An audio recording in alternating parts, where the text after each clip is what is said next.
साडे धरती के जिहड़े पधारे ने अपने संबोधन नाल तुहानू संबोधित करनगे। मेरे साथ बोलिए, भारत माता की। क्यों भाई, हरियाणा वालों की आवाज को क्या हो गया है? ऐसी आवाज नहीं चलेगी। मोदी जी तक आवाज जानी चाहिए कि हरियाणा में फिर से 10 की 10 सीटें पर कमल खिलने वाला है। मेरे साथ दोनों हाथ उठाओ, सभी लोग पीछे तक उठाए दोनों हाथ, विजय के संकल्प की मुट्ठी दीजिए और प्रचंड आवाज से बोलिए, भारत माता की, भारत माता की। मंच पर उपस्थित बोलो जय श्री राम। हमारे प्रदेश भारतीय जनता पार्टी के अध्यक्ष और मेरे मित्र श्रीमान धनखड़ जी, हमारे गृह मंत्री श्रीमान अनिल विज जी, श्री गजेंद्र शेखावत जी, त्रिपुरा के पूर्व मुख्यमंत्री और हरियाणा के प्रभारी भाई विप्लव देव जी, श्री कंवरपाल गुर्जर जी, रणजीत सिंह चौटाला जी, ओम प्रकाश, श्री सुभाष बराला जी, मेरे साथ दिल्ली से आए हैं, सिरसा जी खड़े हो जाइए, मजिंदर सिंह सिरसा जी जो यहाँ के हैं, दिल्ली भाजपा के बड़े नेता है, ताली बढ़ाओ सिरसा के लिए सभी लोग। और आज मंच पर बैठे हुए मंत्रीगण, विधायकगण, सांसदगण, हमारी बहन जो यहाँ से लोकप्रिय सांसद है, और आज सुनीता बहन के साथ बैठे हुए सारे सांसद महोदय, और आज की सभा में यहाँ पर उपस्थित प्यारे भाइयों, बहनों, माताओं और मेरे जिगर के टुकड़े जैसे युवा मित्रों, आप सभी को नमस्कार। सबसे पहले हरियाणा की पवित्र भूमि, जहां गीता की रचना करने के लिए श्री कृष्ण ने जिस भूमि को तय किया, वो हरियाणा की भूमि को प्रणाम कर कर मेरी बात की शुरुआत करना चाहता हूं। मैं अभी अभी गुरुद्वारा चिल्ला साहब में मत्था टेक कर आया, जहां स्वयं प्रथम गुरु नानक देव जी महाराज 40 दिन तक रहे, और दसम पिता ने भी जहां जब पंजाब छोड़ा तो यहीं पर निवास किया। ये पवित्र गुरुद्वारा और इस भूमि को मैं प्रणाम करता हूं।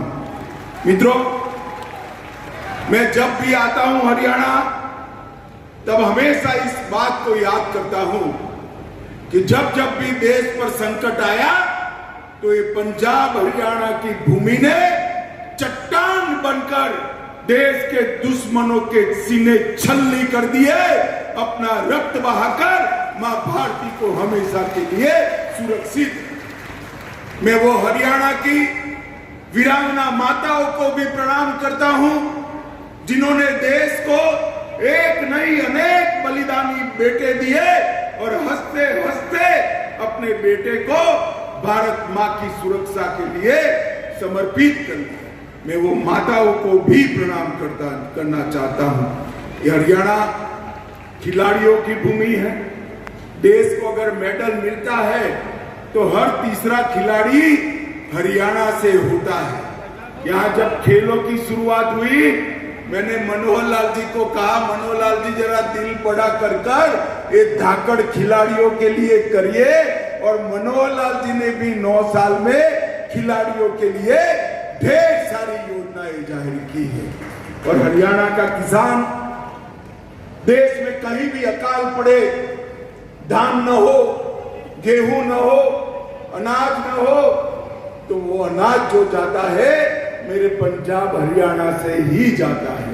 वो किसानों को भी मैं प्रणाम कर कर मेरी बात की शुरुआत करना चाहता हूं। मित्रों, आज जो कार्यक्रम है ये विशाल जनसभा है। मैं अभी गुरदासपुर से आया, आज सिरसा हूं।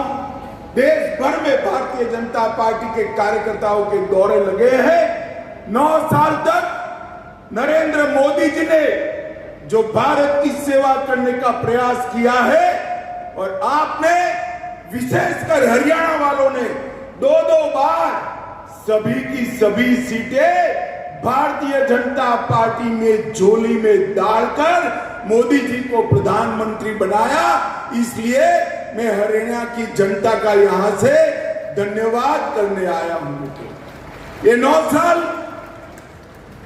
देश के इतिहास में सुवर्ण अक्षरों से अंकित होने वाले। 9 साल पहले का भारत याद करिए।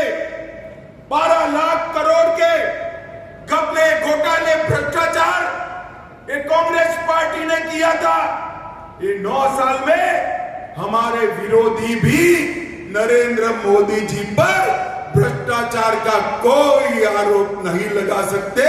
मोदी जी ने पारदर्शी तरीके से सरकार चलाई। 9 साल पहले आए दिन पाकिस्तान से आतंकवादी घुसकर हमारे जवानों के सर काट कर ले जाते थे। कभी कभी तो पैरों से उसको अपमानित करते थे। मगर ये मनमोहन सरकार, सोनिया सरकार ऊप नहीं करती थी।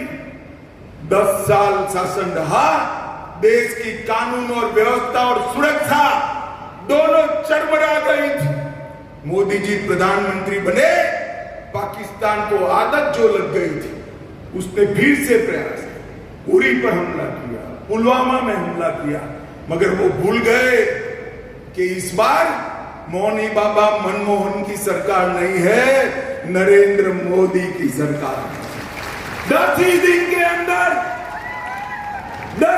के अंदर पाकिस्तान के घर में घुसकर सर्जिकल स्ट्राइक और एयर स्ट्राइक कर आतंकवादियों के परछल्ले उड़ाने का काम देश के प्रधानमंत्री के ऑर्डर पर हमारे सेना के जवानों ने किया। ये 9 साल में नरेंद्र मोदी जी ने देश को सुरक्षित किया। ये 9 साल में नरेंद्र मोदी जी ने देश के गौरव को आसमान तक ऊंचा उठाने का काम किया है। ये 9 साल में पूरी दुनिया, कोई भी इश्यू हो, भारत क्या बोलता है इसकी राह देखती है। ये गौरव भारत को दिलाने का काम हमारे प्रधानमंत्री नरेंद्र मोदी जी ने किया है। अभी अभी यूक्रेन और रशिया के बीच में युद्ध हुआ। हमारे बच्चे वहां फंसे थे, हजारों बच्चे फंसे थे। उनके मां बाप की जान तलवे पर लग गई थी। हम सब चिंतित थे। मोदी जी ने रशिया और यूक्रेन के राष्ट्राध्यक्षों को फोन किया। 3 दिन दोनों हाथ ऊपर करिए तो लग गया ना, 25 पैसा भी देना पड़ा है। कोविड जैसी महामारी में पूरी दुनिया आश्चर्यचकित है। भारत ने 130 करोड़ लोगों को दोनों टीके लगाकर कोविड से सुरक्षित करने का काम देश के प्रधानमंत्री नरेंद्र मोदी जी ने किया। माताओं, भाइयों, बहनों, कोविड के वक्त भी ये पॉलिटिक्स नहीं छोड़ी। राहुल बाबा ने कहा कि कोविड का टीका तो मोदी टीका है, मत लगाइयो, मगर किसी ने नहीं सुनी उनकी। सबने टीका लगाया। अंत में वो भी एक दिन रात को अंधेरे में टीका लगाकर आ गए। मित्रों, जो कांग्रेस पार्टी भ्रष्टाचार कर रही थी, जो देश को सुरक्षित नहीं रख पाई थी, उसने कोविड जैसी महामारी के समय भी राहुल बाबा एंड कंपनी ने पॉलिटिक्स करना नहीं छोड़ी। ये मोदी जी के 9 साल भारत गौरव के 9 साल हैं। मोदी जी के 9 साल गरीब कल्याण के 9 साल है, और मोदी जी के 9 साल भारत के उत्कर्ष के 9 साल है। मित्रों, आज कोविड के बाद पूरी दुनिया मंदी के चपेटे में है। उस वक्त भारत के अंदर नरेंद्र मोदी जी की नीतियों के कारण मंदी दस्तक नहीं दे पाई है। ये हमारे लिए बहुत बड़ी बात है। मित्रों, आज नरेंद्र मोदी जी के नेतृत्व में भारत आगे बढ़ा है, मोबाइल का सबसे बड़ा दूसरा उत्पादक बना, ऑटोमोबाइल का तीसरे नंबर का उत्पादक बना और स्टील का सबसे बड़ा उत्पादक बना है। अभी अभी मोदी जी G7 की बैठक में गए, कोई प्रधानमंत्री उनके ऑटोग्राफ मांगता था, कोई राष्ट्राध्यक्ष उनसे अपॉइंटमेंट मांगता था, और अफ्रीका गए तो किसी ने तो पैर छूकर आशीर्वाद भी दिए। मित्रों, ये सम्मान नरेंद्र मोदी जी को मिला है, वो नरेंद्र मोदी जी का सम्मान नहीं है, ये भारतीय जनता पार्टी का सम्मान नहीं। ये सम्मान जो नरेंद्र मोदी जी को मिल रहा है, विदेशों में मोदी मोदी मोदी मोदी मोदी के नारे लग रहे हैं, ये नारे मोदी जी के सम्मान के लिए नहीं है, ये नारे सिरसा, हरियाणा और भारत के 130 करोड़ की जनता के सम्मान के नारे हैं। मोदी जी ने दुनिया में भारत को आगे बढ़ाया है। किसानों के कल्याण की बात हुड्डा साहब करते हैं। हुड्डा साहब को मैं चैलेंज देने आया हूं सिरसा की भूमि पर। हुड्डा साहब 10 साल आपकी सरकार चली, कितना धान कितना गेहूं खरीदा, हिसाब लेकर आ जाओ आप। सबसे ज्यादा धान, सबसे ज्यादा गेहूं अगर किसी ने खरीदा है, सबसे ज्यादा दाम से खरीदा है, तो नरेंद्र मोदी जी ने खरीदा है। मित्रों, नरेंद्र मोदी जी ने 2023-24 में 260 लाख मेट्रिक टन गेहूं खरीदा और धान 385 लाख मेट्रिक टन करा। सिर्फ इस वर्ष में ही 47,000 करोड़ रुपए का गेहूं खरीदने का काम हुआ है, और अब चेक भी आपके अकाउंट में सीधा ही जमा हो जाता है भैया, बीच में कोई बिचौलिया नहीं आता है। हुड्डा साहब, आपकी सरकार अनेक साल रही, कभी 6,000 रुपया किसान को सीधा नहीं भेजा। हमारे मनोहर लाल जी ने 52 योजना लाई, आप कई साल मुख्यमंत्री बने, 52 योजना नहीं लाए। किसानों को क्रॉप परिवर्तन के लिए भी आपने कभी कोई काम नहीं किया। मित्रों, ये हुड्डा सरकार जो थी, ये 3D सरकार थी। 3D का मतलब है, एक डी दरबारी, अपने दरबारियों की सरकार थी, दूसरा डी दामाद की सरकार थी। कौन सा दामाद, समझ रहे हो ना? अरे समझ रहे हो या नहीं समझ रहे हो? दिल्ली के दामाद की बात कर रहा हूं, समझ रहे हो ना? एक दरबारी, एक दामाद और तीसरे डीलरों की सरकार थी। मनोहर लाल जी ने तीनों डी को समाप्त कर दिया है।